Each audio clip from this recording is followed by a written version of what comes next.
ఇప్పుడు కేవలం 7999K up to 10 kgs వరకు బరువు తగ్గి అధిక బరువు నుంచి వచ్చే ప్రధాన సమస్యలను దూరం చేసుకోండి. ఇంద్రవెల్లి అమరవీరుల కుటుంబాలను ఆదుకుంటామన్నారు మంత్రి సీతక్క. గ్యారంటీల ప్రకటన ఇంద్రవెల్లిలో ఉండదన్నారు.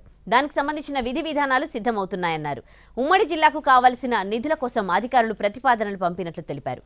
వాటికి సంబంధించి హామీ వచ్చే అవకాశం ఉందన్నారు.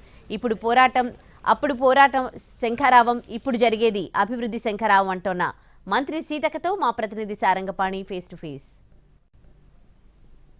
ఆదిలాబాద్ జిల్లాకు మరి కాసేపట్లో సీఎం రేవంత్ రెడ్డి రాబోతున్నారు. ఇక్కడ నాగోబాను దర్శించుకున్న తర్వాత ఇంద్రవెల్లి సభకి వెళ్తారు. మంత్రి సీతక్క ఏర్పాట్లను పరిశీలించారు కూడా. మేడం చెప్పండి, ఎట్లాంటి ఏర్పాట్లు చేశారు? కేశలాపురంలోని నాగోబా దేవాలయంలోకి వచ్చి అక్కడ పూజార్లతో కలిసి ఆదివాసీ మిశ్రమ వంశస్థుల పూజార్లతో కలిసి నాగోబా దేవాలయంలో కూడినటువంటి దేవుడికి పూజలు చేసి అనంతరము పక్కనున్నటువంటి మరి హాల్లో మహిళలతో స్వయం సహాయక గ్రూపులు ఉమెన్స్ ఎవరైతే ఉన్నారో వాళ్ళందరితో కూడా ఇంటరాక్ట్ అవుతారు.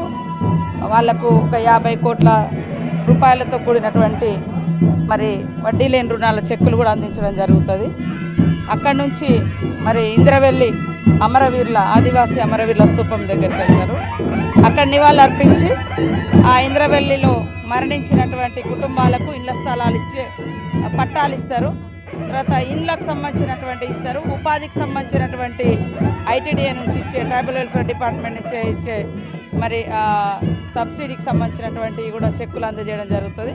అక్కడ నుంచి భారీ బహిరంగ సభలో గ్యారంటీలు ఏమైనా ప్రకటిస్తారా?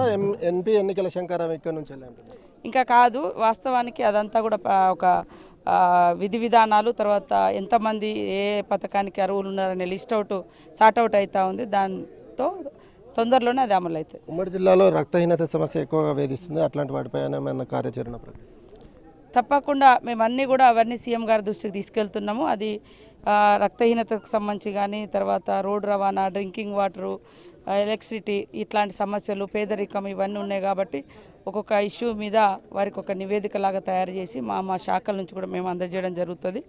కొన్ని ఏళ్ళ తర్వాత రక్తహీనతకు సంబంధించినటువంటి ప్రణాళికను కూడా మేము చేసుకొని ఈ జిల్లాను మరి ఆరోగ్యపరంగా, ఆర్థికంగా, అదేవిధంగా అభివృద్ధి పదంలో ముందుకెళ్లే విధంగా కృషి చేస్తాం. ఇన్ఛార్జి మంత్రిగా ఉన్నారు. జిల్లాకు నిధులు ఏమైనా ప్రకటించే అవకాశం ఉందా? ఏమైనా అడిగారా? ఏమైనా రిక్వైర్మెంట్? ఇక్కడ అధికారులు కొన్ని ప్రతిపాదనలు ఇవ్వడం జరిగింది. మొన్న మేము పెట్టిన రివ్యూలో మంచినీటి సౌకర్యం కానీ, రోడ్స్ కానీ, అదేవిధంగా ఇక్కడ దేవాలయానికి సంబంధించినటువంటి ఏర్పాట్లకు సంబంధించి కానీ, అదేవిధంగా ఇంకా స్మృతివనకు సంబంధించి ఇవి కొన్ని కడెం ప్రాజెక్టు ఇట్లాంటివన్నీ కూడా కొన్ని అనౌన్స్ చేయబోతున్నారు. వారు వచ్చిన తర్వాత క్లియర్గా. ఇంటర్వెల్ అయిపోయింది. అసలు సినిమా ఇంద్రవెల్లి నుంచి ఉంటుందని సీఎం ప్రకటించారు. అసలు సినిమా అంటే ఏంటిది? రాజకీయ నాయకులకు ఏం చూపెట్టబోతున్నారు? అంటే అసలు సినిమా అన్నది వారి నోటితోటి మాట్లాడితే బాగుంటుంది. ఎన్నికల శంకరావేనా ఇది? ఇక మీరు ఏదన్నా అనుకోండి. మేము ఎన్నికల ముందు ఈ ప్రాంతంకి వచ్చి రేవంత్ రెడ్డి గారు పిసిసి అధ్యక్షుడైనాక పోరాట స్ఫూర్తితోటి ఇంద్రవెల్లి నుంచి తన పోరాట శంకరావాన్ని పూరించడం జరిగింది. ఇప్పుడు అభివృద్ధి శంకరావాన్ని పూరిస్తున్నారు. Thank you. మొత్తానికైతే ఇప్పటికే పోరాట శంకరావం ఇక్కడ నుంచే పూరించారు. ఇప్పుడు అభివృద్ధి శంకరావాన్ని ఇక్కడ నుంచి పూరించబోతున్నారు. అసలు సినిమా ఏంటిది అనేది రేవంత్ రెడ్డి ప్రకటిస్తారు. ఎన్నికల శంకరావం అనేది ఒక చర్చ అయితే కొనసాగుతున్న నేపథ్యంలో, ఆదిలాబాద్ ఉమ్మడి జిల్లాకు వస్తున్న నేపథ్యంలో సీఎం హోదాలో వస్తున్న రేవంత్ రెడ్డి పలు అభివృద్ధి పనులకు నిధులు ప్రకటన చేసే అవకాశం ఉందని సీతక్క అయితే